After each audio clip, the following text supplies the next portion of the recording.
2 years ago, in 2022, I don't know what was going on over here, but the U.S. was overcome with a mania because there was going to be a movie coming out, a feature film coming out about the life of Elvis Presley.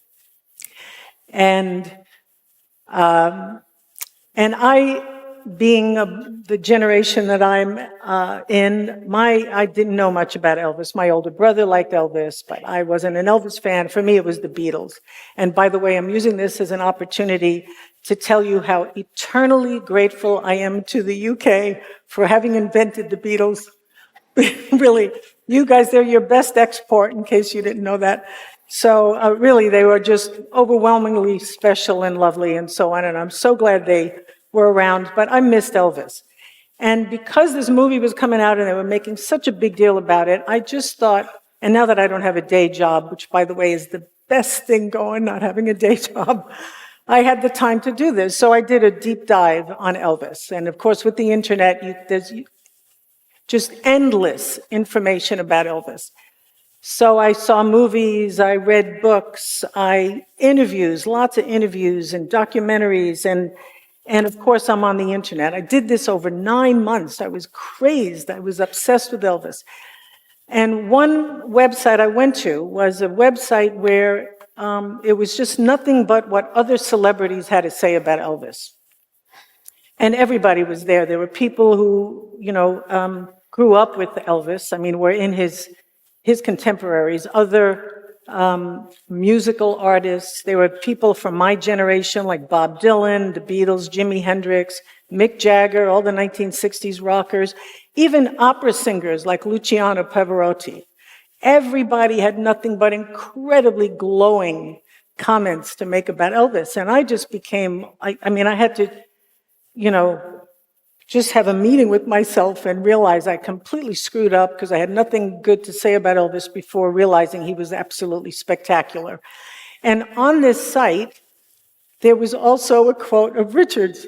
And I was stunned. I was like, what? Richard's there quoted as saying that he worshipped Elvis when he was 15. And so much so that one day he didn't know that he thought his home was vacated except for him. He was the only one there. And he was doing a loud Elvis imitation of blue suede shoes. And I thought, oh, now this is an example of fake news. No way Richard would have, I couldn't put Richard in the same sentence as Elvis Presley.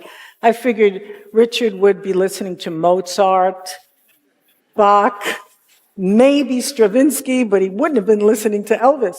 So I wrote him an email and said, Richard, you got to take a look at this. These people are misquoting you.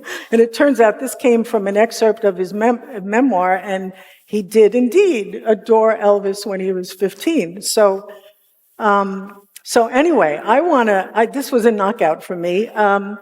And I want to know, tell us, what was it about Elvis Presley that so captivated 15-year-old Richard Dawkins? I was 15. That's the answer. We all worshipped Elvis. The episode you're talking about was a great embarrassment to me. I was doing blue suede shoes, and I was walking past the bathroom door where the door was open. My father was in there having a pee, and I don't know whether I don't know whether you know blue suede shoes, but it's kind of more said than sung. It's kind of one for the money. It sounds vicious. Show, yes, it sounds ready now. Go, okay, that's right. And my father he thought I'd gone mad. It sounded as though I was sort of had Tourette's syndrome or something. Okay. Very embarrassing. I'm not going to do it.